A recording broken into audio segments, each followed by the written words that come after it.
Assalamualaikum warahmatullahi wabarakatuh. Perkenalkan, nama saya Gita Puspitawati dengan NIM 2302165, jurusan Administrasi Publik, Universitas Malikus Saleh.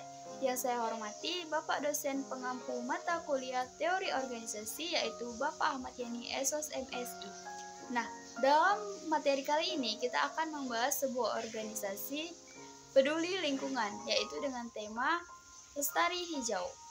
Dalam organisasi ini, kita akan membahas terkait tentang visi misi, struktur organisasi, tujuan organisasi, dan ruang lingkup dalam organisasi. Sebelum lanjut ke pembahasan, apakah teman-teman tahu apa itu organisasi? Organisasi secara umum adalah sebuah kelompok yang terdiri dari 2 orang atau lebih yang bekerja sama untuk mencapai tujuan tertentu secara bersama.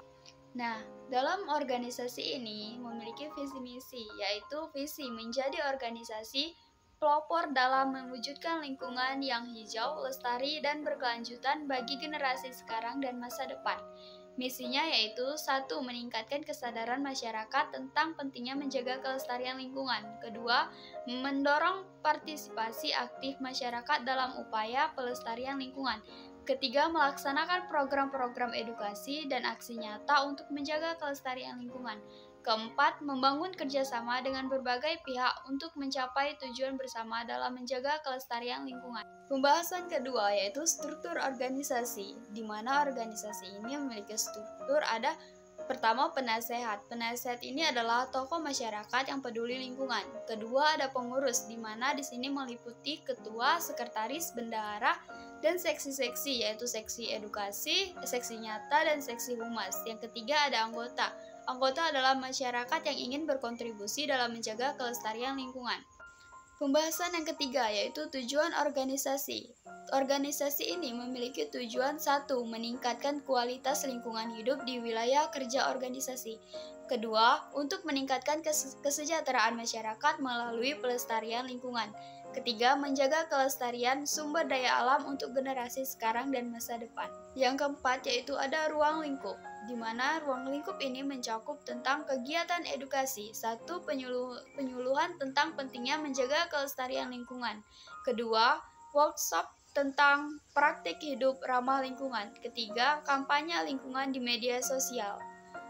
Dan selanjutnya ada kegiatan aksi nyata, di mana yaitu bekerja sama dengan pemerintah daerah dalam program pelestarian lingkungan. 2. Bekerja sama dengan organisasi lain yang memiliki tujuan yang sama. 3. Bekerja sama dengan masyarakat dalam upaya menjaga kelestarian lingkungan. Dan berikutnya, di ruang lingkup ini ada kerjasama, yaitu penanaman pohon, pembersihan sampah, pengelolaan sampah yang berkelanjutan, dan rehabilitas hutan. Nah, tentunya di sebuah organisasi pasti ada memiliki masalah dan tantangan, seperti bagaimana sebuah organisasi menghadapi masalah pribadi dan masalah sosial di era digital dengan gaya kepemimpinan dan pengelolaan manajemen organisasi. Bagaimana cara mengatasinya sebagai komisaris?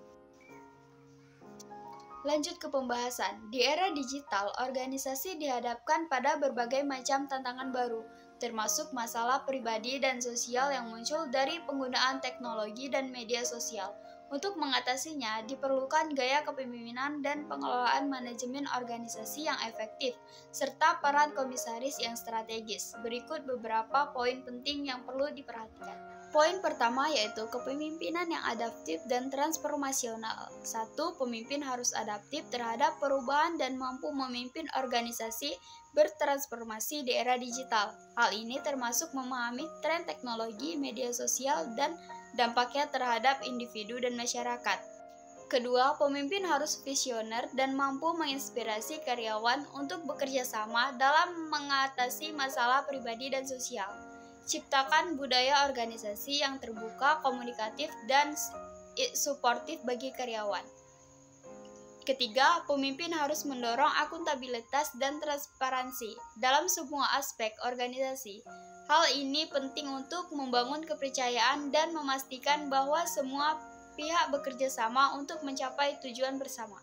Poin kedua ada manajemen organisasi yang efektif. Bangunlah kebijakan dan prosedur yang jelas terkait penggunaan teknologi dan media sosial di organisasi. Hal ini memastikan bahwa teknologi digunakan secara bertanggung jawab dan etis. Berikan pelatihan kepada karyawan tentang cara menggunakan teknologi dan media sosial dengan aman dan bertanggung jawab. Ini termasuk pelatihan tentang cyberbullying, privasi data, dan netiquette. Buatlah program edukasi dan awareness untuk meningkatkan kesadaran karyawan tentang masalah pribadi dan sosial yang terkait dengan teknologi dan media sosial. Dorong karyawan untuk terbuka dan mencari bantuan jika mereka mengalami masalah. Sediakan layanan konseling dan dukungan bagi karyawan yang mengalami masalah pribadi atau sosial. Hal ini dapat membantu mereka mengatasi masalah dengan lebih baik dan kembali bekerja dengan produktif. Adapun peran komisaris. 1. Komisaris harus mengawasi dan memastikan bahwa manajemen organisasi menjelaskan kebijakan dan prosedur terkait penggunaan teknologi dan media sosial secara efektif. Kedua, komisaris harus memberikan saran dan masukan kepada manajemen organisasi tentang cara mengatasi masalah pribadi dan sosial yang terkait dengan teknologi dan media sosial. Ketiga, komisaris harus bekerja sama dengan pemangku kepentingan lainnya seperti pemerintah, masyarakat, sipil, dan akademisi untuk mengembangkan solusi yang komprehensif untuk mengatasi masalah pribadi dan sosial di era digital. Nah, kesimpulannya ialah penting untuk diingat bahwa tidak ada solusi tunggal untuk mengatasi masalah pribadi dan sosial di era digital. Setiap organisasi harus menyesuaikan pendekatannya dengan kebutuhan dan konteksnya masing-masing. Kepemimpinan yang adaptif, manajemen organisasi yang efektif, dan peran komisaris yang strategis sangat penting untuk memastikan bahwa organisasi dapat menghadapi tantangan ini dengan sukses. Sekian dari materi pembahasan kami. Sekian dari pembahasan materi saya. Saya akhiri, Assalamualaikum warahmatullahi wabarakatuh. Terima kasih.